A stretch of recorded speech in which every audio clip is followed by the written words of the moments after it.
Welcome to the Blue PP Podcast. It is me, your boy, Striking Blue. We are here with our boy, also known as Small PP, the channel with the freakishly long name, John.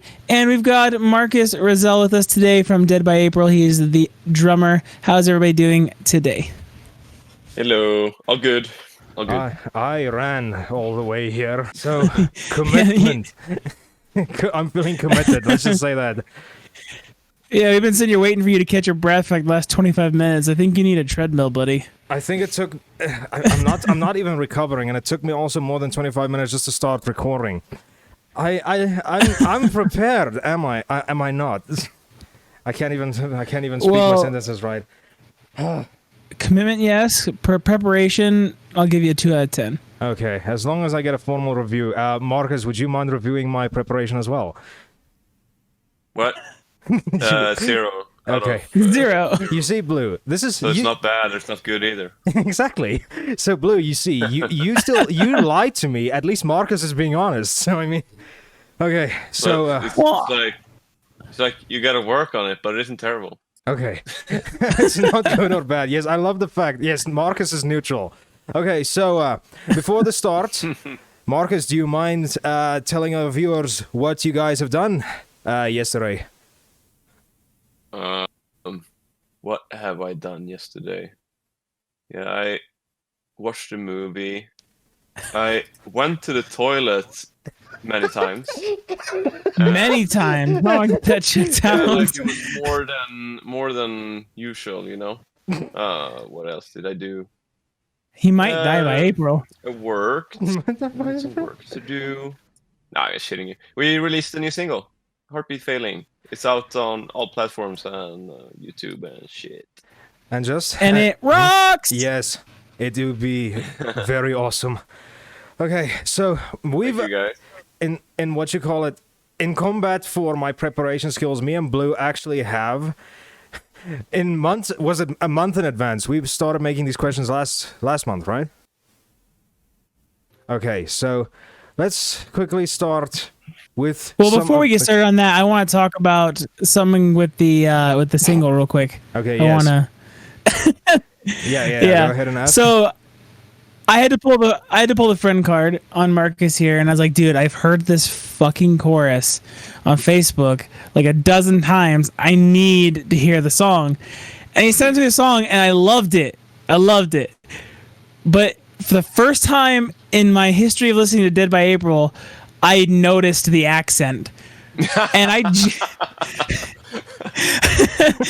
genuinely thought that Pontus was on about how scared he was to get a tattoo. What? I thought he... No. Maybe what... Okay, because both me and Blue thought this. Because when the and chorus... my wife. Yeah, and Rachel. So, What we thought is like you're the pain stabbing me in my own tattoo.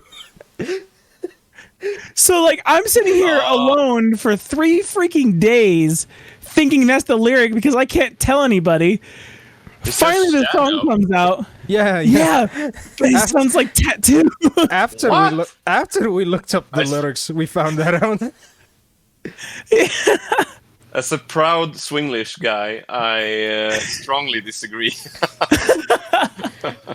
Oh my god. I was sitting in the car when the song came out, and Rachel got to hear it for the first time, and I was like, Rachel, listen to this. Doesn't it sound like he's freaking out about a tattoo? She's like, what? And I rewound the song, and I'm like, right here, it sounds like he's like stabbing pain in my own tattoo, and she's like, oh my god, that can't be the lyric. And she goes and looks it up. You know, and we needed to go like in depth because we tried to think if we could make sense of this. Does Pontus have tattoos? No, not a single one. So there was some valid reason behind us thinking so. Yeah. Like the rest of us have a lot of tattoos. But Pontus is the only one that doesn't have a single one. Okay. But now we know. Stabbing pain in the shadow. We apologize. Yeah. I thought it'd be a funny story to start the podcast off with. And that He went through the meaning behind that lyric on the live stream we did yesterday. Oh, okay. Because there was actually a person asking that exact question. Is it pain in the whether it was tattoo or shadow? No, what it meant. Oh, okay. I got you. Okay. So now that we got that out of the way, let's let's start with the lyric. Not lyrics, the questions. now I've got lyrics on my mind now. Okay, so Marcus, we know you and Stoffa. I'm not really sure about any other members of the band. You are like the gamers of the group. So if you don't mind telling us, what are 6 of your most influential games of all time? Before I answer that, the other 2 guys, they are gamers too, actually. But they don't play PC like in the manner that we do. Oh, okay. Okay. They casually play PlayStation 4 while their kids run around them. Okay. PlayStation 4. Actually, I think I remember you told me Pontus does that. Actually, yeah. Yeah. remember now. And he brought his son over to my house my apartment, and I showed him Spyro. Spyro the Dragon, the remake on PS4. Ooh, I love those games. Me too. Fun fact, also, his son. I'm the godfather of his son. Oh, that's cool.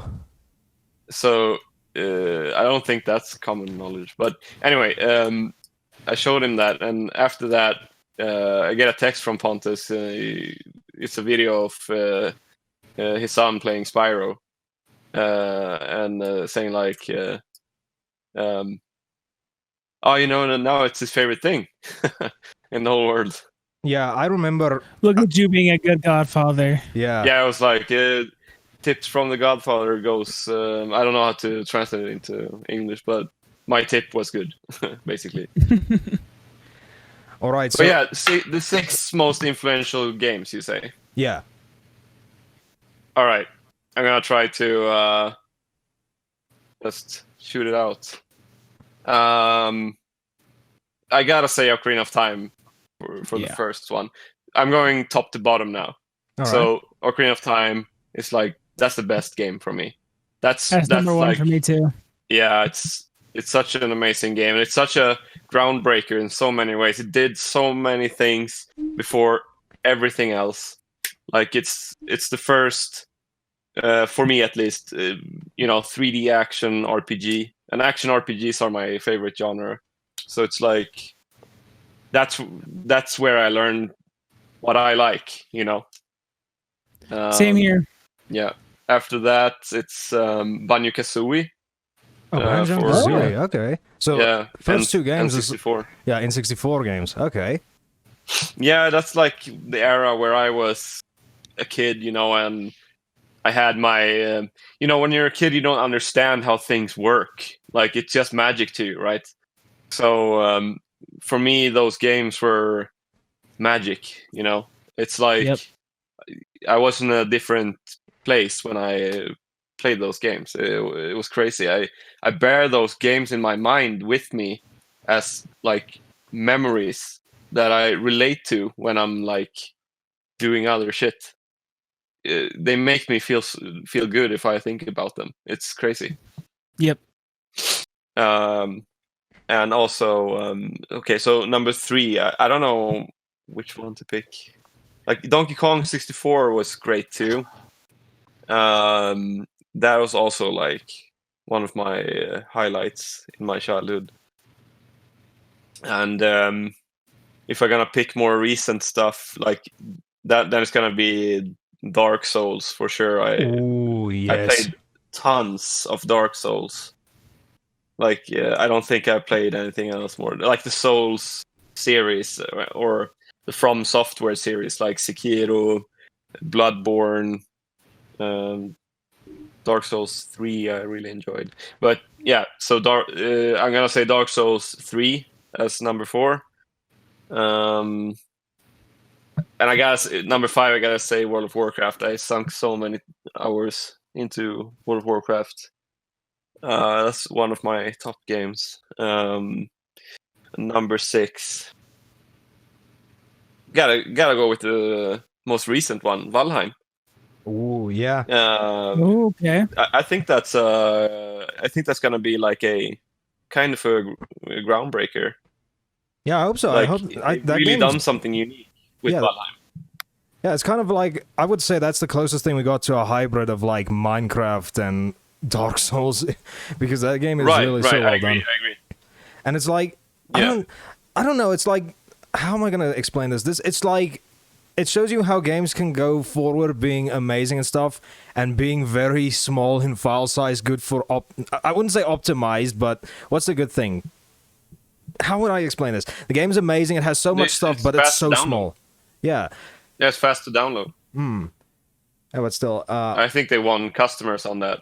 I used that as an argument to my brother. Like, dude, the game is just 500 meg.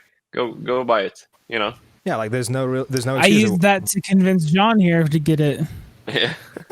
Yeah, because, and I still find it so hard to believe, but obviously we've talked about this, like the textures are really compressed, it looks like a PS1 game, but still that, it doesn't detract anything. The game is still like one of the most fun things I've played in ages, and I'm still playing it. Yeah, and they have sick lighting, so like that makes up for it. Do you do you by any chance know like what engine that game was made in, or was it another Unity game? It's Unity. Yeah. Oh, okay. So everyone wants to It's give the that same. Hmm? It's the same engine I used for Drak, the game I developed for deadbyapril. Do you? Yeah. If for those people who don't know, Marcus here made his own game, Drak, which you can, if you go onto April Army, it's there, right? You can download it from there. Yeah. You can download it even without being an April Army member. The thing is, you need a subscription or an account to log into it. Okay, so do you mind like explaining to us like where that inspiration came from to make your own game? Like obviously you're a gamer, so I think you wanted to be involved with developing your own game. I had this idea, that our band should have their own game, because I noticed like game soundtracks are really popular on social media, and like they get re-uploaded so many times on YouTube and stuff. I thought if we want to reach further with our music, we should probably have a game.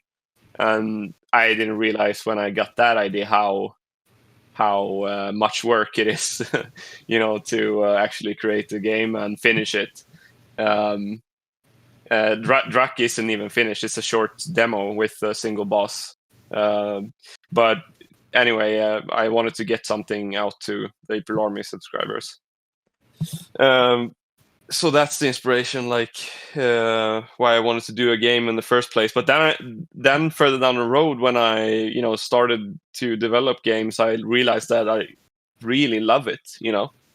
It's such a creative process, and you get to do art, 3D, music, the whole spectrum. And I already had the art and music parts from earlier in my career, so like learning how to program and do games was like the final piece of the puzzle, so I could do all pieces of game development basically on my own. That's cool. But also another thing that I was just thinking, like, have you ever thought of like developing just a Dead by April exclusive version of like Guitar Hero? No, I haven't. Because that That'd was be cool. Yeah, because I'm not sure how many people know Clone Hero. I think I may have told you this, Blue. Like a lot of big streamers, they usually play that. It's basically like Guitar Hero, but it's like an open source game. So if you have a song and you upload it to their site, then if you just put in the notes and stuff in the song, like how you do it with the guitar and stuff, you can actually import the songs, like any song that you want, into that game. And I remember the reason why I'm thinking about this is because I had Losing You on that game, and the guy who did that did a really good job. Like, you would not think that was some guy that coded. You would think that would actually fit into like Guitar Hero or Rock Band. That's what I was thinking. Like, if you can just make like your own version of like a Guitar Hero thing with only Dead by April songs, because I think that would be cool. Yeah, it's not something I would do myself because I have a completely different taste in games. Like I played the Guitar Hero for a short while, but it's not something I am interested in developing myself. If you know what I mean. Yeah, Like yeah. it's got to be something that I really like to play myself. You know. Yeah, makes sense. And while we're on the topic of you and your art background, Blue here told me you were the guy that did the album art for Heartbeat Failing. Incorrect, actually. Oh, really? Oh, what was that you were doing in Blender or whatever it was? Yeah, or I did VR the thing? teaser video. Oh, You did that? Oh, So I did Ooh, okay. like that's cooler, honestly. I did the beating heart with the spikes going through it, and the logo lighting up, and I did also the like post effects with all the smoke and particles and stuff. No, that's really cool. Pontus is the one who did the album cover itself. Oh, so he also has like an art background as well. No, he just likes to Photoshop Oh, okay. like I do. Well, still, that looks cool. And here's something like I was curious about, like the artist that did the album art for Bulletproof. Yeah. Do you mind telling us who that guy was? Because that was my wallpaper. Okay, that's a guy called Jan Ivanov, Oh, okay. and he's really talented artist. He did all the 3D like lyric videos that we had for Worlds Collide. Oh, that's super cool. The And previous album. yeah, and those videos, I really love the style of all of them. Especially like Crying Yeah, Over yeah. Reviews one. I think that one's my favorite. Yeah, it's he tries to create like a story behind all the videos. They are like interconnected somehow. I can't remember what it was, but Oh, that's he super told cool, me once, actually. but I can't remember. I need to binge watch all those music videos and see if I can see that now. But Yeah, I think it makes sense if you play them in like chronological order as they are on the album. okay. Yeah, I'm definitely gonna look at that now. I want to re-listen to all of them. Now knowing this. But if we get back to like the gaming topic, the 6 influential games, what we do, because this was a thing that a buddy of mine also on YouTube started, because it was just 6. But here on this podcast, I would like to hear more, you know, like, so if you have any more games that you want to bring up that you love, go right ahead. You can say as many as you want. Okay. I thoroughly enjoy Breath of the Wild. Zelda. Yeah. I heard that's one of the best ones. Yeah, that game is crazy. Like, it's so good. I love that game so much. I can start it up and run around in it. I don't give a fuck. Like, it's so good. So relaxing. I get into some some heated conversations with people over that game because a lot of people say that's not even a Zelda game. It's not a real Zelda game, and I'm like, oh my god. Oh, so it is like the ultimate Zelda experience. So paying $60 it's the best for Zelda Skyward game Sword ever. What did you say, bud? Oh, did I cut out? I'm sorry if I interrupted. It's probably just a lag, but I mean, like, so they think that Breath of the Wild isn't even a Zelda game, but it's a completely new take on Zelda. But now they think paying $60 for Skyward Sword on Switch is acceptable. Is Skyward Sword on Switch? Yeah, it's coming. It's coming to Switch this July. Ooh, that game is awesome as well. Yeah. I'm taking you played it on the Wii as well. So how did you find that? Yeah, I did. I recently installed Dolphin, like the the emulator. Wii emulator, and I tried to play, but it was really hard to get the sticks to like translate into the Wiimote, you know. Yeah, so it wasn't a good experience. I also thoroughly enjoyed that game, but continue. Like I was done. I was done. Oh, is that all? Is there not any more games you want to bring up? Oh, me and my brother played tons of Minecraft back in the day. We did. I played a lot of Portal Knights, actually. I don't know if you've seen that. It's also like a Minecraft, what do you say, descendant. But also another game, what about Scrap Mechanic? Oh yeah, totally forgot about that. We played so much Scrap Mechanic.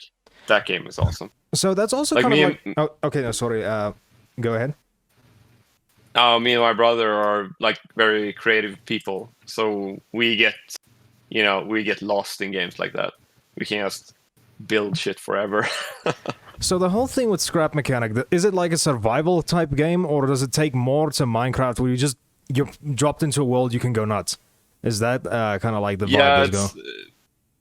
it's I think that Valheim has taken inspiration from Scrap Mechanic, because the thing with Scrap Mechanic, you dropped into a world, you don't get any information, no map, and you get to explore, and you just find stuff, and that thing I have fallen in love with a lot. Like it's just barren, you're left out, and like you need to figure shit out basically.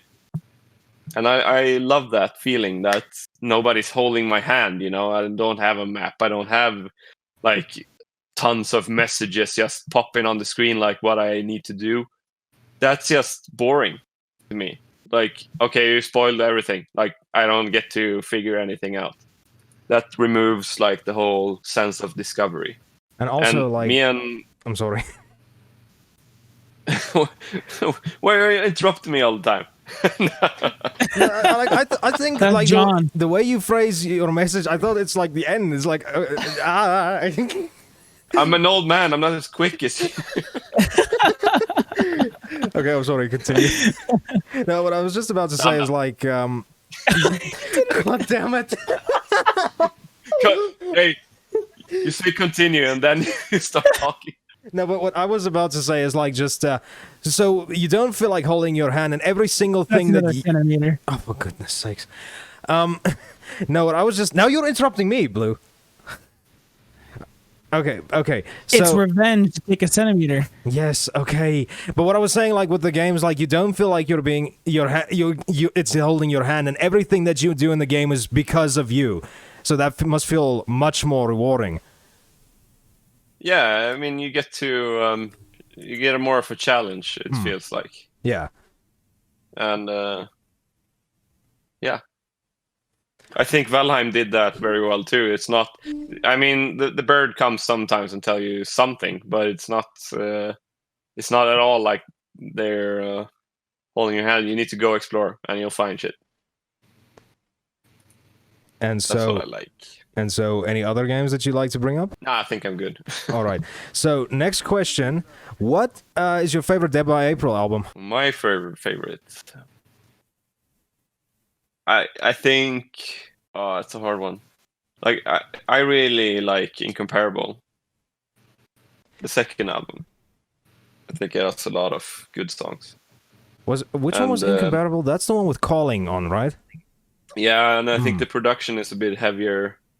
I mean, the new album is gonna be the best one in terms of production, and I can't say Worlds Collide because that's the album I recorded. I mean, that would just if- sound like. I mean, if it's your favorite, then go right ahead, because literally that is in one of my top 10 favorite albums of all time. So if you say it's your favorite, it's completely fine. Yeah, but yeah, it's between Incomparable and Worlds Collide. I think we really did better with Worlds Collide, and I recorded the drums for real on that one, and I really enjoyed the whole process with that. And- So yeah. And while we're still on the topic of music, what's your favorite song to play live that isn't Losing You? Because Blue had to specify it here. I really like to play Dreaming live because people go nuts when we play that. Like, it's an old ocean of people and they're all jumping to Dreaming. It feels like you're driving a really huge like truck or something. And do the humans fill the leaky bucket? Oh my god. I still love that clip so much from the last one. Okay, and Yeah. Oh my god. Pouring Russians into a bucket. Oh, Lord. okay, so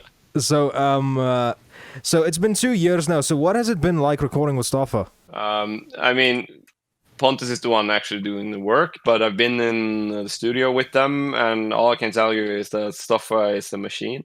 He nails everything really quickly, and I think that's like a good indicator of his, experience and like routine. He is really, comfortable in his role, and I really appreciate that with Stoffa. He's really quick about it, and he's humble, nice guy. It's easy to work with him. It's been really good.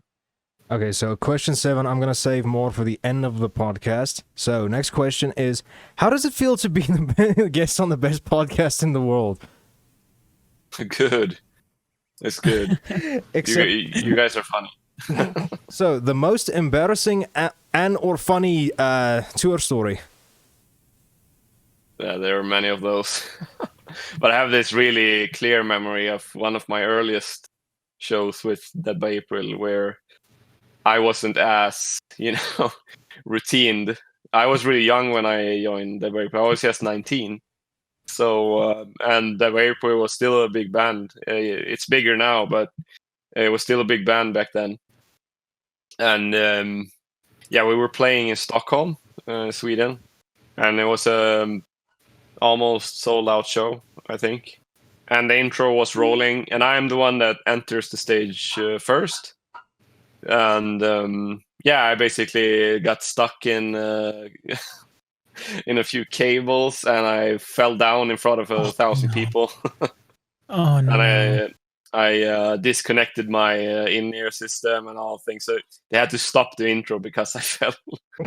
So yeah, it was really dark, and I don't see very well in bad, dark spaces because I'm blind in my left eye. I think that actually affects it. So I was trying to climb up on my drum podium, but I failed miserably. Okay, now I feel bad. So has there been anything funny in that line that happened to any other member of the band? Yeah, I remember we played in we played in Oslo, Norway once, and as I said, we have in-ears when we play, and the screamer at the time, he went up to Pontus and he said something in Swedish to him, like "Are you feeling good?" or something like that in Swedish, and he just screamed in his face like "I can't hear you" in English back to him, and that was a bit funny. I have another one where our ex-screamer, I don't know what he was doing, but we had an arena show. It was really big, and our stuff was lost in transit, basically, except my drums. My drums made it, but the rest of the stuff was back in Spain or something. So we didn't have our own in-ear system, so we had to borrow the arena's in-ear stuff. And our screamer, he got really confused by all this, so he didn't know which mic to use. So it was like a breakdown or something, and he just ran around the stage like a chicken or something. I don't know. And he grabbed Pontus's mic, which is hooked up to his in-ears, and just screamed with everything he had into his mic. So Pontus's in-ears were like really fucking loud. So Pontus had to just drop the guitar and pull out his in-ears and it was Oh no! it was so dumb. But he got easily confused with technology and shit. So it's such a stupid thing to do. Go scream into the clean vocalist mic. I don't know. I don't know what he was thinking. I feel so bad for Pontus now. just by hearing that. Yeah. I have another one. We were in a Russian town called Samara, and we usually do signing sessions after the shows. And so we were taking pictures with some fans, and suddenly I feel a hand around my balls. And I was like, what is going on now? What the hell is going on? You know? And I looked at the person. Are you for real? What are you doing? And she was all like, ran off. And I was, that is the most disrespectful fucking shit I ever experienced. Oh my god, dude. Yeah. Oh Lord. Pontus was involuntarily kissed once. He just, oh my god, disgusting, and this girl was like, what? I'm disgusting. No. So yeah. I just can't get over. I was just thinking, like, when you were saying, like, you just felt a hand around your waist. Yeah. That's what I was thinking. Like, Yeah, I don't think Pontus actually said disgusting. I think he's said that afterwards, but yeah, he was not happy about it, at least. Because he's married too, right? Yeah, he's married. Yeah. Okay, so is there any more funny tour stories? What was that? Is there any more tour stories you'd like to bring up? Yeah, we were kidnapped by Russian military police once. There's an article in the Swedish news about it. But why? Have I told this?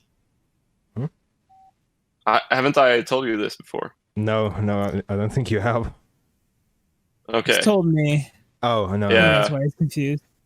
Yeah. Okay. So we were stormed by Russian military police when we played. Yeah, the same show I got my balls cupped. No.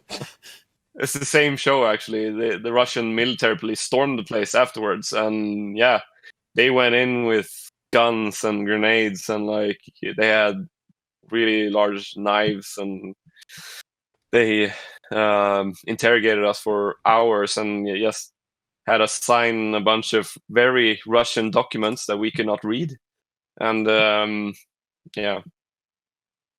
But that's more. That was one hell of a night for you. Yeah. What was that? I said that's one hell of a night for you. Balls cupped, raided by cops. But what was dude, what was the week reason? was for hell that? week. But what was the reason I have for no doing idea. that? Oh, okay. Oh yeah, they wanted money. Oh, okay. Oh. We didn't get it at the time, but we realized now afterwards that because they wanted us to pay them, and we were like, we have done nothing wrong, so we should have just paid them. In the end, they wanted 2,000 rubles, which is like $10. We could have easily just given them $100 and they would leave us alone, So, all that, they must have been massive fans, actually, because if they would just want $10, that's so weird. It's super weird. We met up with another band that were in Russia, or they were in Moscow at the same time as us. They're called Periphery. I don't know if you know them. I know them. Yeah, so we met up with them, and they were like, yeah, dude, we're not here on the correct visas. We're here on tourist visa, which is all wrong, but they don't give a shit about us. And we were like, we have all papers in order. We've really checked everything out. Like, everything is how it's supposed to be. The Swedish embassy has even tried to negotiate with the Russians. Nothing is working. So they must have had some kind of intel that we were making a lot of money, because in Russia you're not allowed to make money for shows, which is such bullshit. I can't fucking believe it. But yeah, we were told by the promoters to, like, don't tell them you make money. You have to lie. And we were like, okay, that feels good, Okay, so is there any more funny stories? No, let's go to the next one. Okay. There's a lot, but I can't go into more. All right, cool. This feels like such a weird question to ask after you just told us that. Why are you dead by April? Should we be concerned? Nah. Why did we actually ask that? It was you that wrote the question, Blue. So actually, you should ask this to Marcus. It was because we were going to use that to bridge into whether or not Marcus knew how the name came about. Yeah, I know. Yes. I wasn't in the band when that happened, but the other guys had told me like it's we picked the name because it sounds good. That's Okay. the real thing. But an after construction, like it's called in Swedish, is that dead stands for the hard stuff in the songs, and Okay. April is for like the melodic parts. Ah, okay. Okay, that's cool. And what is the writing process like for Dead by April? So Pontus is the one who writes all the songs, and I can only say what he usually says in interviews and stuff. And he says that for him it's like the song writes itself. He like starts with a melody and fills up based on that melody, is what he has said sometimes. But I think his writing process changes a little bit with the years. I'm not entirely sure. If he's on here sometime, he can tell you. All right. But that's what he usually says. Like the song writes itself, and he usually starts with the melody, and he fills up from there. But I'm also a songwriter. I've done a lot of songwriting too, and released like I did a Fortnite song with a YouTuber called Tabes. He was really like big in the beginning of like game streaming and stuff. He played a lot of Call of Duty, and he did the one-on-ones with PewDiePie, and he was really hyped back in the day. I did a Fortnite song with him. Got a decent amount of streams too. So for me, it's this almost the same. Like I start with a catchy melody too, and I always start with a beat that like is very simple, and then I do a melody on that, and then I fill out with like chords and like different build-ups and progressions like that. And yeah, but that's for I do electronic music too, so like what I just described is how I do electronic stuff. But when I do metal, I often start with the drums actually. Because my metal writing is very like rhythm oriented, and yeah, I usually start with the drums, and then I fill out with guitar riffs, and that fits the drum beat, because I really want like the rhythm to be catchy. Like the shugs and stuff need to sit perfectly.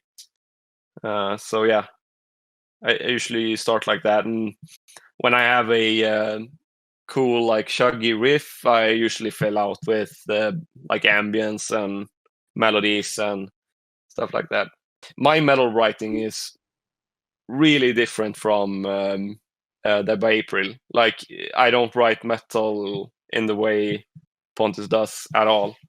Like my metal is really experimental, and like I try to push like the limits a little bit of like I want to do something I haven't heard before, so I try a lot of different things basically.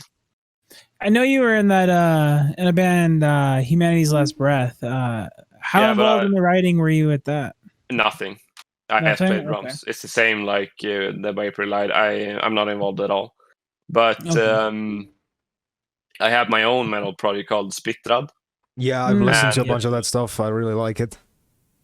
Oh, you do? Yeah. Yeah. So then you get what I mean with that. I try to like experiment a lot, and like I don't care if it's a million streams or whatever. It's gotta satisfy my urge to be creative and like push what I think is the barrier. Yeah, I'm looking here so again. So I try to challenge myself. Yeah, Jawful is my favorite song off of you guys on Split Rod. I was actually thinking about your Split Rod music, and that's why I was wondering about the writing process with Humanity's Last Breath, because they seem to do a lot of the ambient stuff too. Is that what kind of drew you towards them when you were first starting to get involved with that project? I really like Humanity's Last Breath and Viljarda, which is the guys in Humanity's Last Breath, and half of Humanity's Last Breath is in Viljarda. And yeah, I'm really inspired by those guys, and I really think they, push the barriers a lot with their writing. So I want to do something similar, but I have a little bit of a different approach with like effects and guitar automation and like pitching and stuff like that. They do a lot of like Humanity's Last Breath do a lot of this like guitar squeals where he drives the pitch like flat out between like really heavy chugs. So he gets these really like dynamic riffs that you don't get without the effect. And Viljarda is not really that. It's more, to me, that's more. It's more complicated, but the production is more basic. Like it's guitar and drums and ambience. Humanity's Last Breath is more involved, but the writer is also a producer, so that's like why that is a result, Okay. Okay, so how would you describe the music that you guys make in Dead by April? First words that spring into my mind is poppy metal. Okay. Which is what it is, and I really like it. I've always loved clean vocals and heavy riffs. Yeah. And that is what Dead by April is to me, and has always been. And Pontus does this extremely well. Like he's a master at getting like heavy guitars working with anything. He actually did another project called Rock Boy for a little while, which I don't think many people know about, but that's basically Post Malone with heavy riffs. Oh, okay. Like long before Posty came out with his stuff, This like it's auto-tuned rap with heavy guitars, and it's completely awesome. I've never really. So the next question that we have for you is, who would you most like to collab with? And I'm gonna kind of wonder here about something. Like, I know this would probably be a very far off thing, but I think it'd be pretty cool for you guys to, speaking of Post Malone, do a collaboration with Post Malone. That'd be pretty freaking cool. Yeah, I would love to do that. I really love his stuff. It's so melodic and like catchy. It's cool. Yeah. I know for a fact that Post Malone is into metal too, so. Yep. Didn't he used to play in a metal band at a time before he started doing the rap stuff? Yeah, I heard he did actually. Yeah. That'd be a cool collab, man. He did that collab with Ozzy Osbourne, which was really cool. Yeah, I really like that. It's a great idea. Take What You Want, Take What You Want. That's a really good song. Yeah, it's awesome. And so, like, what bands do you like to collab with? Yeah. What bands? Yeah, like or artists. Yeah, or artists. Oh. He had to pick one. I always had a thing for Skrillex. Okay, dude, that'd be cool as hell. So that'd be so cool. I would love to like do really heavy like drum production, and have him do his thing with synths and stuff. Because I always wonder what real drums on top of Skrillex would be like. Didn't he do that with Korn? Yeah, he did. He did like almost an entire album. Like it was Get Up and Narcissistic Animal. It's not as organic as I would envision it. Oh, okay.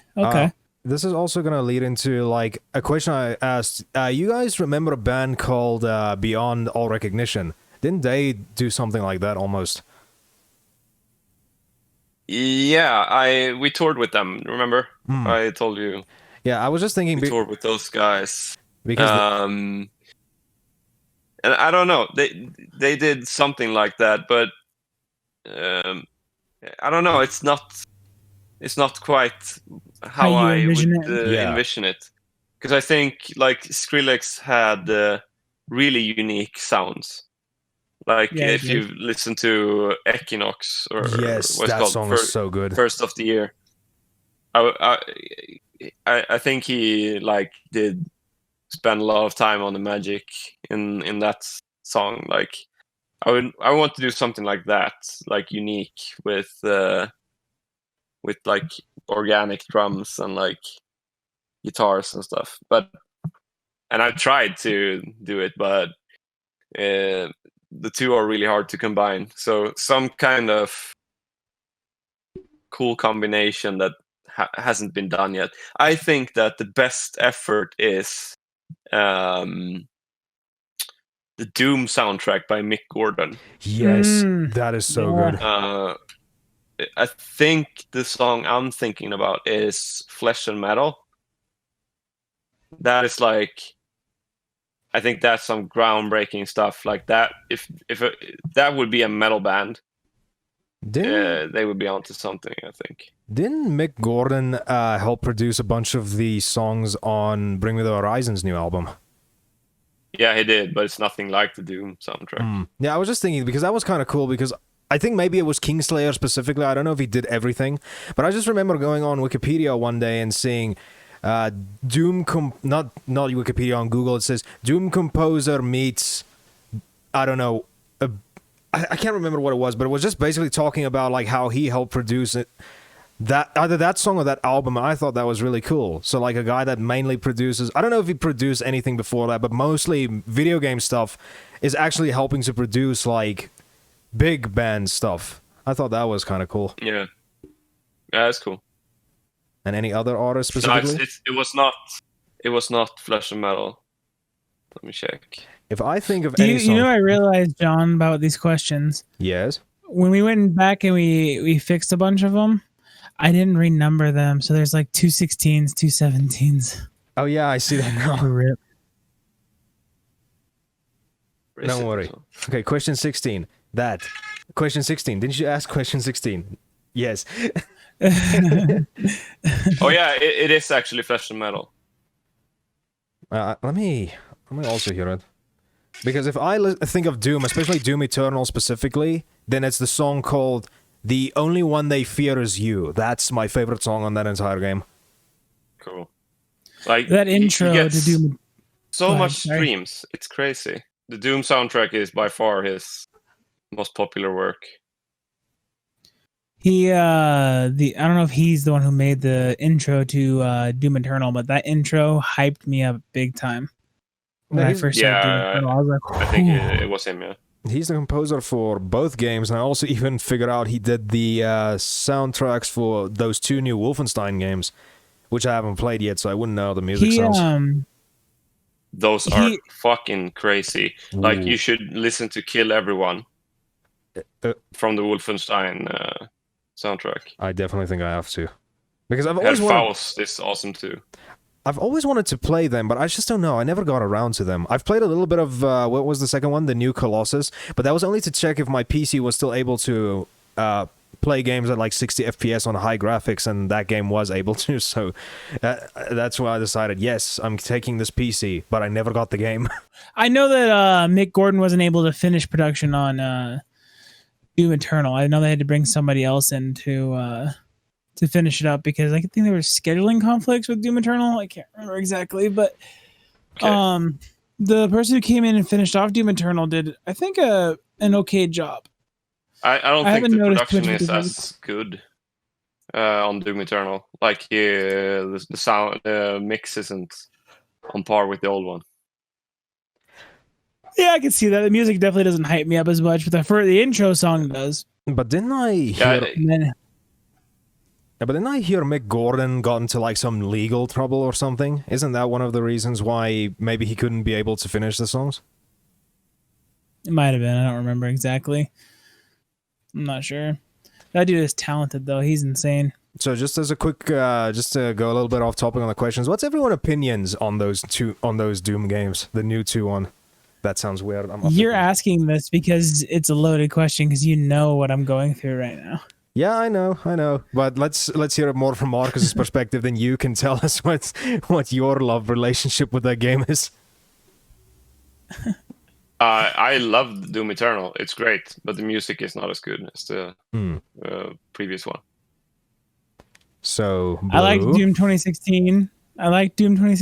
It took me 4 years to beat it, not because it was difficult, but because I just never got around to it. I started it and then only used it as a benchmarking tool for the next 4 years. And I started streaming and I beat through the first one, and everyone voted that they wanted the second one beat as well. And man, I gotta tell you, I started off really hyped, really enjoyed it, but now I don't like it at all. I don't want to play it anymore. I'm so sick of it. There's some change they made to the gameplay in Doom Eternal that I think actually very adversely affected the overall experience and interrupts the flow. Because like one of my favorite things about the Doom 2016 is like you were moving around the whole map, and if you were flowing with it, like you were just slaughtering these demons. And like there's this saying for Doom, it's like you're not trapped in the room with the demons are trapped in a room with you. And if you really got that flow, you know, of the arena, like you could really do some work. On Doom Eternal, they wanted to increase the difficulty, and how they did that was they added all these shielded enemies and enemies that had crazy powerful ranged weapons, and it just really, to me, interrupted the flow that game had. And it's made it hard to finish. I haven't finished Doom Eternal because when I put it on, I'm just like, dude, I don't want to fight this fucking shield guy with the demon dog anymore. I'm so done with him. If you're talking about, are you talking, because this is also a few times where I decided to stop playing. Are you talking about that enemy that's got the shotgun and the sword that you have to wait for him to attack you first? Yes. Then I fucking hate him too. Yes, I agree. That fucking enemy is a piece of shit. He really interferes with the flow of Doom. Like every other enemy except for like the guys who boost around on their little pad that don't have any legs and they're shielded too. It's that enemy, and it's the enemy with the shotgun, the sword, and the shield, and the demon dog.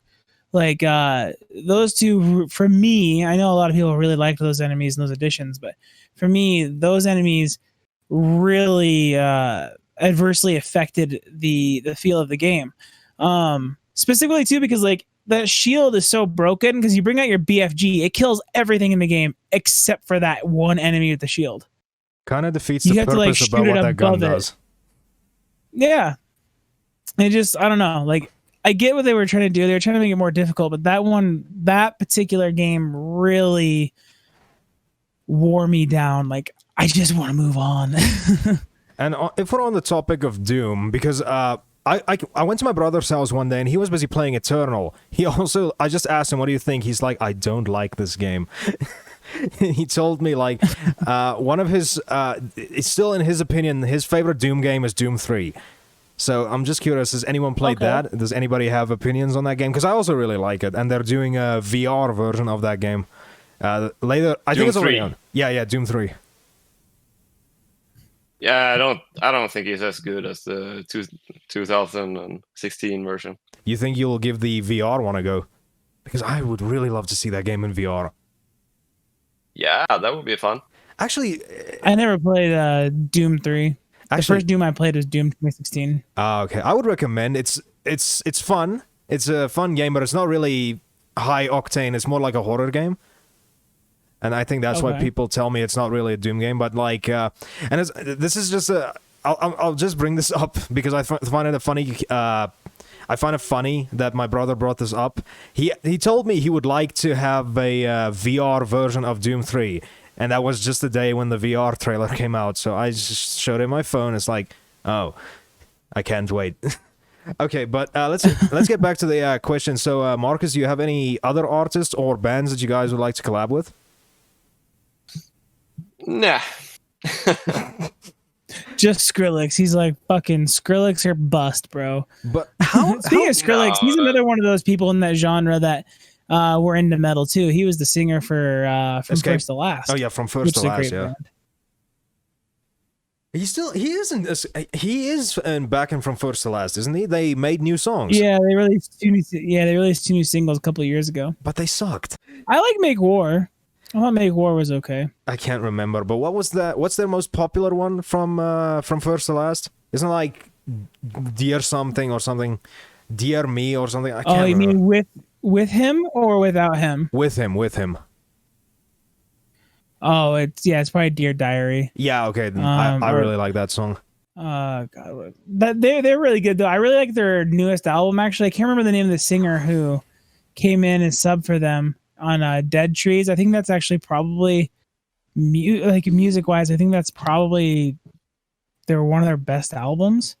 It's really good. It's really well done. Oh, okay. I also like Worlds Away from their self-titled album. That's really good. But yeah, it's Note to Self. Sorry. Oh, Note to Self. Dear Yeah, that's Diary the is song. the album. Note to Self is probably their most popular. Emily probably after that. Okay, so I don't know if this kind of like will blend into the last question, but if you guys could tour with any or maybe I shouldn't ask it like this. Let me just ask how it's written. Oh yeah, it is that. If you could tour with any artist, who would it be? Probably, I would like to tour with Metallica. They have huge shows. Oh, Or like Rammstein or something. Oh, That'd be Rammstein really is so cool. fun. I love that band so much. Even though they can be creepy sometimes, they're really a good band. And do you sing in the shower? If so, what songs? No, I don't. Thank you, Blue, for making me have to ask that question. I don't buy that for a second. Marcus sings in the shower. Marcus definitely sings in the shower. No. You know, I know exactly what he sings in the shower too. He sings "Baby One More Time" from Britney Spears. I'm not gonna act like I know, but I mean, this is something for you two to discuss. I'm just gonna sit back. Just no. Just no, he said it's not happening. I don't sing in the shower personally because I'm afraid someone hears me. Singing in the shower is the only time I really sing, unless John makes me do a terrible cover. Do you think we should show Marcus the song? Please, for the love of God, do not. And I'm talking about both of them. I'm not talking about just one. You have like blackmail over me, dude. Like you Yeah. make me do these songs. This is what happens. This is what happens if you take my centimeters, Blue. What's another centimeter right now? Marcus, are you a fan of Hollywood Undead by any chance? No. Would you be one if I told you Blue sang in it? No. Because we actually did a cover of Everywhere I Go. And I find it very fun if we do covers. Let me just ask cringy. Let me just ask this as a joke question quickly. Marcus, what song from Dead by April would you like Blue to cover the most? No, God. I don't know. Losing you, perhaps. There we go, Blue. I got our next cover. No, we're not doing it, bro. We covered that song on my stream one night, and that's never happening again. We That was did. disrespectful. We did it 2 times, didn't we? Or was I thinking of something else? No, we did Jizz in My Pants Oh, live no. the previous time, yeah. Did you There's a show... reason why. There's a reason why my wife and I's cover has not seen the light of day. My wife's part is really good. Is your My VOD part still is up? trash. Is your VOD still up? It's unpublished. Okay, Marcus, I'm gonna message you my VOD where we done it, so if you want to listen. are, dude. Okay. The VOD. Why would you want to disrespect Dead by April with my voice? No, I was just gonna say I was gonna message you the VOD because me and Blue streamed that at the same time when we covered it, Losing You by Dead by April. So I'll unpublish mine, I'll send you the time, and I'll send you the VOD. But Blue doesn't want me to. Okay. Okay, so What's your vision for the band going forward, you and Pontus? It's definitely like the digital side of things are going surprisingly well right now. Like we're growing a lot on Spotify, and the new single has already gotten 100,000 streams the first day. That's cool. Yeah, it's going really well. So we're trying to like do more music basically, because we're severed ties with our label last year. I think it was last year, and since then, like, our economy has gotten so much better. It's crazy. So we are able to do more music, and we are trying to, get April Army.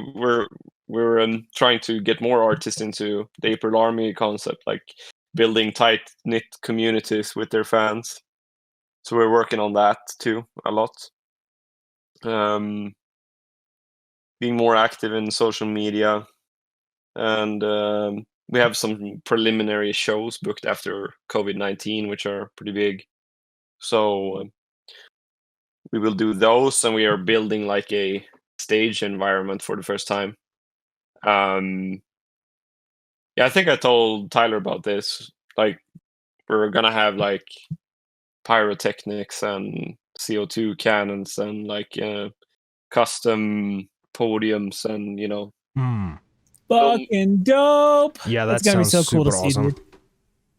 yeah, so that is really exciting. It's been a long time coming. So, but it's gonna be more of a logistical hassle, but it's gonna be worth it because the show is gonna be more involved. Engaging. Like, yeah, engaging, and we are meeting up with our light guy who also does light, or did light, for a band called Meshuggah.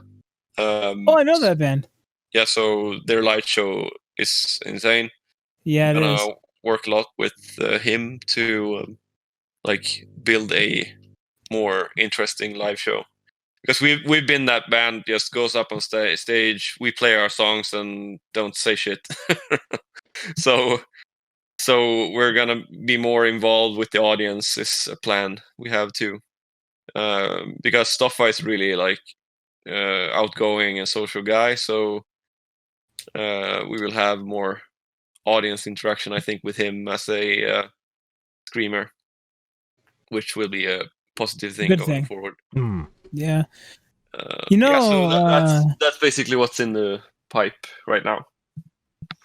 I want to see you do a drum cover. Speaking of Meshuggah, I want to see you do a drum cover of Bleed. Why don't you pick a harder song? Blue, why don't you do it? Why don't you do a drum cover? Huh? How's your drumming going? He do a if he does a drum cover of Bleed, I'll do a drum cover of Bleed. Like, that pattern is not, I don't find it very hard. Like, it's the same thing over and over and over the whole song. Like, it's much harder to try to memorize shit that's completely random for 4 minutes, which is what It's just so crazy humanity's last breath. You've seen the cover I done on the song called Rampant, or it's actually another song fading into Rampant. That shit is so much harder to like memorize than any some Meshuggah songs are way harder than Bleed, but if I compare it to Bleed, it's much easier. It's much easier to memorize like the pattern. So you want me to recommend a harder song? No, not really. I don't play a lot of drums right now. I don't.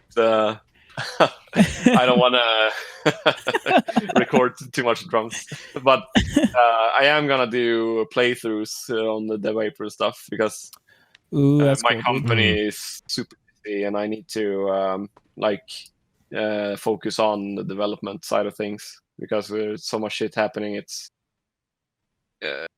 something I've been playing drums for a long time, and like I know what it's about, and I don't feel like I need to. It's gonna sound weird. It's gonna be like, oh, you don't like it anymore, but it's not like that. It's more like I know how to play drums, and sure, I want to develop as a drummer too, but I want to do other things as well. So the development and like my business comes at a high priority right now. Speaking of growing your guys' show and developing your skills and stuff, what advice would you offer to bands that are, trying to break out and they're up and coming? Oh, I mean, before Dead by April, I was in smaller bands, and it is tough to grow a band from scratch. Like, it's you gotta have something unique, right? Like, and it's gotta be the right timing. Like, your sound has to be fresh. You have to think in a different direction, to make something really pop and to make somebody tell their friends about you. Because that's actually, it's not all about, being um, marketing on social media and stuff like that. It's not all about that. People talk as well, more than we know. So it's like, I really believe that having a fresh sound and do something new and keep innovating is what will eventually give you some success, but it's not a given. Like, Mhm. you have to be in it because for the fun of it too. Like, sure, there is a potential financial gain, but let me tell you, I was about to quit music before I joined Dead by April. I was like, this isn't working anymore. I'm not like the guy that sticks with something, uh, an exaggerated amount of time. I try something and then I move on. Um, so if you notice a pattern like this isn't working, I wouldn't say give up, but try a different angle. Yeah. Yeah. Try something you haven't done before. Um, I mean, I joined a already growing band, so I had the right timing, and the reason I got to do that is because I worked on I thoroughly enjoy playing. Like, I love playing. I said that on the live stream yesterday too. Like, I could get lost for hours in just playing my instrument, Mhm. and that's what got Dead by April to notice me from the beginning, and that's Passion. how I got the opportunity to join a successful band. And you know that's what you got to do. Like, it's not a given that your band will succeed, but maybe you'll meet someone and do something that creates a different opportunity for you. I Yeah. was I was really like, I said yes to a lot of opportunities when I could identify the opportunities as well. Like, I always had in mind that if I do this, maybe I'll meet someone, or maybe I'll get a connection somehow that will, you know, um, get me in the right direction. Like, for me, it was playing shows. I met Yep. so much people. I had so many conversations, and people were impressed with my drumming. Like, 9 times out of 10, that somebody came up to me and said, like, you're a really skilled drummer, and started talking to me because of that. So, and one of the nights I played a show, that happened to be the bass player in Dead by April, and that's how I got my career as a musician running. Basically, after that, I could do so many more things because That door I'm in open. Dead by April, right? So that gives me credibility, basically. I'm not any different from before, but it gives me a credibility outwards, Yeah. and um, that has created a lot of opportunities as well, uh, for me as a songwriter too. Like, Tabes could, like, when I talked to him, he could identify who I was because I was in a band that is successful, right? And so my plan wasn't to join Dead by April. Like, my plan was just to do music, and I wanted to do that, and that's what I did. Yeah, I'm ranting now, but I can go on for a long time about this. It's really interesting topic. Like, how did it happen, and how should you do it? Yeah, absolutely, man. I think everybody could do that with things that they're passionate about. Yeah. Get lost in rambling about it. I definitely do with like tech stuff, streaming stuff. I definitely do the same thing. So I feel you, man. Yeah. I think it's very interesting because it's not about music only. Like, I'm running companies too, and like, it's the same thing when you run a business. Like, you need to talk to people. Like, you depend on other people to, do what you do. I mean, somebody could be like, "Oh, that's not right. I write my own music. I don't depend on anybody." But if you think for a little second, you're totally dependent on the people who has done the software you write your music with. Yep. You are totally dependent on the people that created the computer that is in your hands. You're totally dependent on the people that built your fucking house. Yeah. That gives you a roof over your head. You're totally dependent on all the social media platforms, the music distribution services, like the ones that upload your stuff to Spotify. Like, there's so many people that you are dependent on, whether you like it or not. And so the ultimate thing it sounds weird to say thing, but the ultimate thing that will connect you with the things you want are people. So you know what I'm saying? Yeah. Yep. No, that's I get true. you, buddy. 100%. I'm on the same page, man.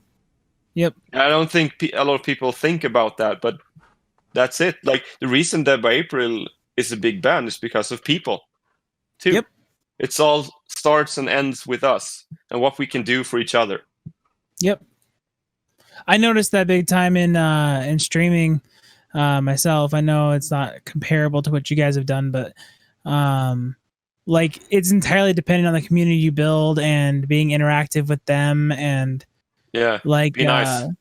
yeah, exactly that. Be nice, be a good person, and stay humble. And I noticed that in your stream, Tyler. Like, you're a really nice guy, and people like you for it, and they spam the shit out of the bits button or whatever.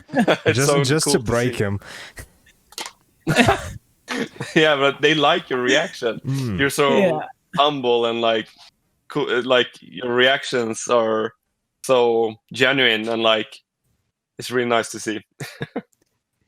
I have no filter. I can't hide how I'm feeling. So you're like, "Whoa, thanks for the bits, man." That 11-hour stream was one of my favorites, actually.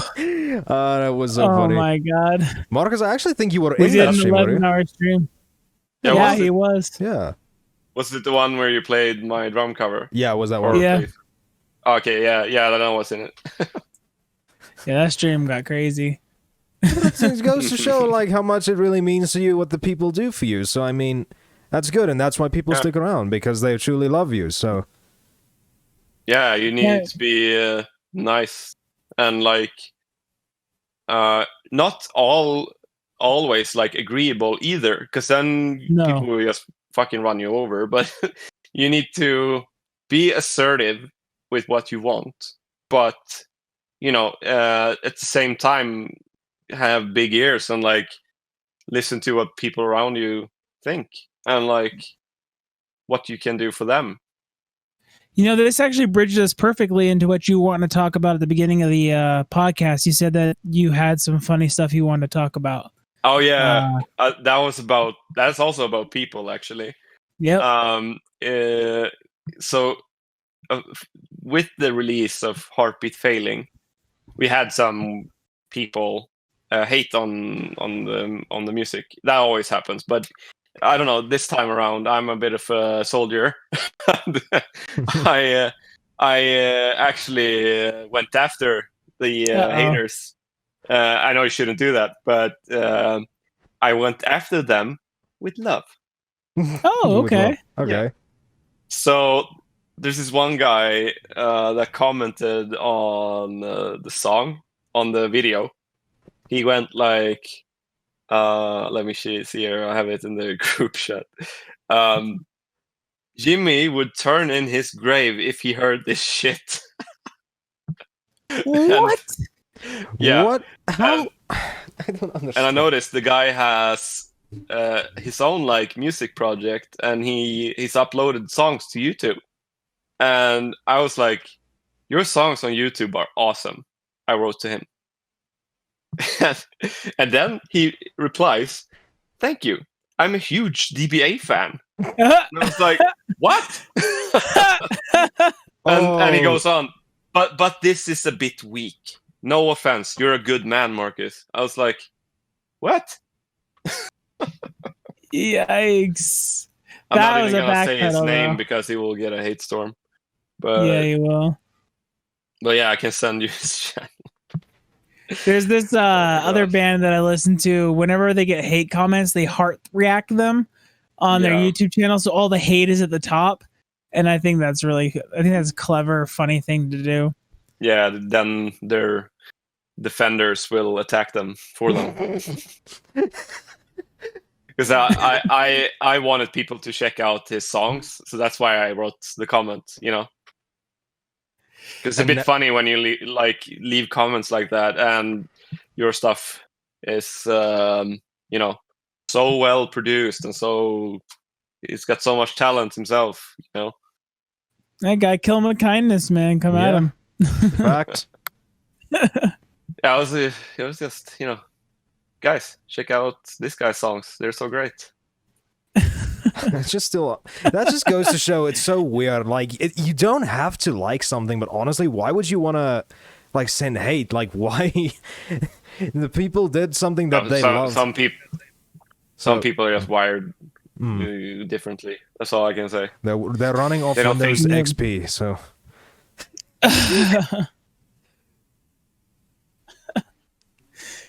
I mean, we're being honest. Like that is such a stupid comment. Like, okay, I'll do a little not so nice retort for you. That's a really stupid comment to do because, like, from what I understand, there was really unhealthy situation that was going on with Jimmy in the band, and like Staffa is such a awesome step forward for you guys. yeah. Yeah, but the thing is, Jimmy is not dead. So Yeah, the comment is no. very stupid. That's why Yeah. I was actually gonna when I heard that, it's like, wait, did he die? No. He's alive. Okay. He posted on Instagram an hour ago, so Okay. Like I think that was just like a good situation for both you guys and Jimmy to just step away from, and I think fans need to be a little more understanding of the situation in that regard. yeah, it's so hard to convey the truth, like we say what's right. Like we know what happened. We were there. And we bring out the truth on our blog on deadbyapril.com. Even if we do that, people still, make up their own version in their head and they spread it like wildfire. So I've heard all kinds of crazy stories. Like take my eye, for example. I've lost it in a bar fight. It wasn't a big deal to some people. Some people say he was just a kid. It wasn't an accident. And some people say, he stopped a mugger, or what I say, a thief. I've heard so many versions of it. Even though they know Run- the actual reason. Like that's so weird. No, they don't. They Oh. don't. Oh. And they just think like they know. No, I've heard that I'm apparently I'm a martial artist as well, and I lost Dude, it in run with all a that. fight. What? Run with that, man. The next time somebody says that you did something heroic and you lost your eye, be like, yeah, that's what happened. No, I just don't care anymore. Yeah. Doesn't matter what I say. People make up their own story anyway. Get a glowing contact for the other eye and be like, now I'm drumming blind, guys. Oh my gosh. Well, that's good that you were being so positive Yeah. in the face of the hate, man. Because the song is really good. Don't let those crappy reactions deter you guys. Yeah, I don't give a shit what he says, or what anybody says. I like the song. I love the Yeah, song. it's great. It's good. I'm not gonna sit here and agree with something like that. It's good. It's really good. I'm literally, if I go back to I my mean, it is brother's a house. song about Pontus. It is a song about Pontus, you know, his heartbeat failing over a tattoo, but it's really good.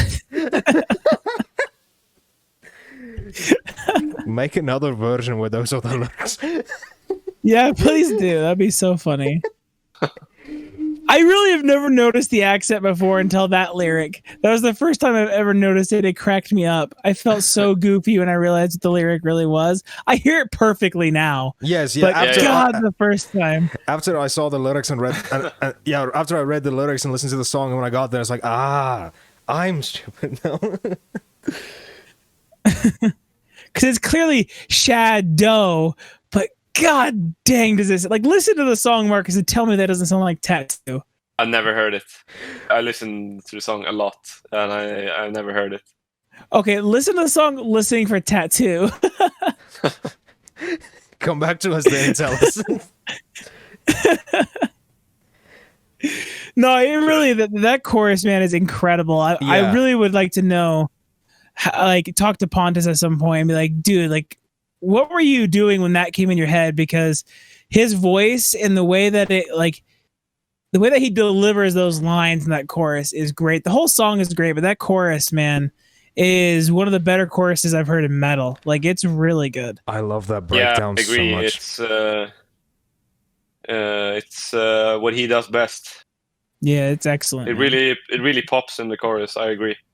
Yeah, and I can actually and that intro too. Now, one thing, this is going to be something curious because my favorite part is that breakdown at the end of the song. I want to see how people are going to freak out when you guys play that thing live. I think the energy from the crowd's going to be insane, especially when you get to that part. That's a perfect mosh point for the song. Yeah.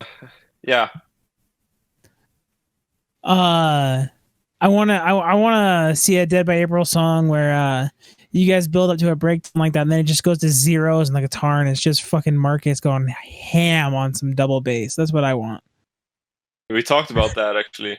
Ooh. Do it, please, God, do it. Because we're not really using the fact that I can deliver 16 notes in like 250 BPM live. I was listening to Worlds Collide yesterday, Such a good song. No, I don't mean the song, I mean the album. Oh. And I came across the song Playing with Fire, and I gotta tell you, man, like, that intro, it made me just like cement that beat, that rhythm in my head. I was like, man, you guys need a breakdown with some stuff like that. That'd be like awesome. The triplets. Yeah, dude, like it doesn't have to be triplets. It can just be, you guys can just spit out some constant double bass, but like, I just think that intro is so good. I play that quite differently live. Oh, do you? Yeah, I actually do. Like, I do the triplets, you know. Can you hear that? Yeah. Yep. I do that, but then I go like, you know, instead of after, I go, you know. Oh. So I do like more, to me at least, interesting stuff live. All right. Because I need to find a live video of that now. I'm sitting here with a face going. I do it differently, so I can't pick out a video where it's caught, but yeah. I know I just do it sometimes. Okay, so Blue, this leads me into a question I actually want to ask you. Okay. How's the drumming going? It's actually going pretty good. I haven't practiced today. I practiced yesterday. Get on your drum kit now. Dude, I want 2 hours of sleep, bro. No, me too. I was too tired. I would have done it. Oh, go to sleep. Marcus calls me the other day, and I've got it all folded up behind me, and he goes, "That's not an active drum kit, Tyler." I'm like, do you see how small my room is? No excuses. I have to fold it up when I'm not playing on it. Don't you have like someplace else in your house where you can do it? No, dude, my house is pretty small. I just gotta get this organized. My plan is to put it up against a wall over here where it can be like ready to play at all times. Yeah, I also want a digital drum kit in my home for practice. I used to have that when I lived in Norway. I'll sell you this one, buddy, Nah. for a $400 markup, so I can buy a nice one. Can I sell you guys? I can sell you guys my Guitar Hero drums for $20. Those are probably worth a lot more than that now. My Rock Band drums are worth $300. What, really? Fuck. Yeah. I'm rich. Okay. Okay, I have to do a massive apology here because I'm gonna have to go, so Blue. All right, guys, thank you so much for hanging out with us. This has been the Blue PP Podcast. This was our Heartbeat Failing interview with Marcus, who is the drummer for Dead by April. If you guys haven't already, the link will be in the description for Heartbeat Failing. It's an awesome song, guys. You guys should 100% check that song out. Probably one of the best metal choruses I've ever heard. Instrumentals are incredible, as always. It's freaking Dead by April, guys. They're awesome. Links in the description will also have links to Marcus's social media, links to Dead by April's social media. Much love to you guys. We really appreciate you guys hanging out with us. Marcus, John, you guys can give your outros if you like. Say goodbye. I mean, Marcus, you can go first. I've been interrupting Marcus a bunch of times, so I might as well let him go first. Okay, bye. Okay.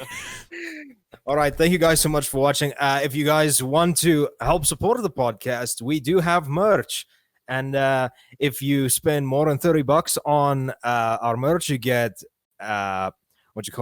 you get the cover of Jizz in My Pants by me and Blue here. Do you think we should tell them about the other thing that we did? There will also be a upload of Everywhere I Go from Hollywood Undead, in which your boy Blue is caught screeching. Enjoy. But in any case, thank you guys so much for joining us today. I am John from the channel with the freakishly long name, here with Striking Blue and Marcus from Dead by April. You guys have an awesome night, day, whatever it is, and we will see you guys in the next one. Bye!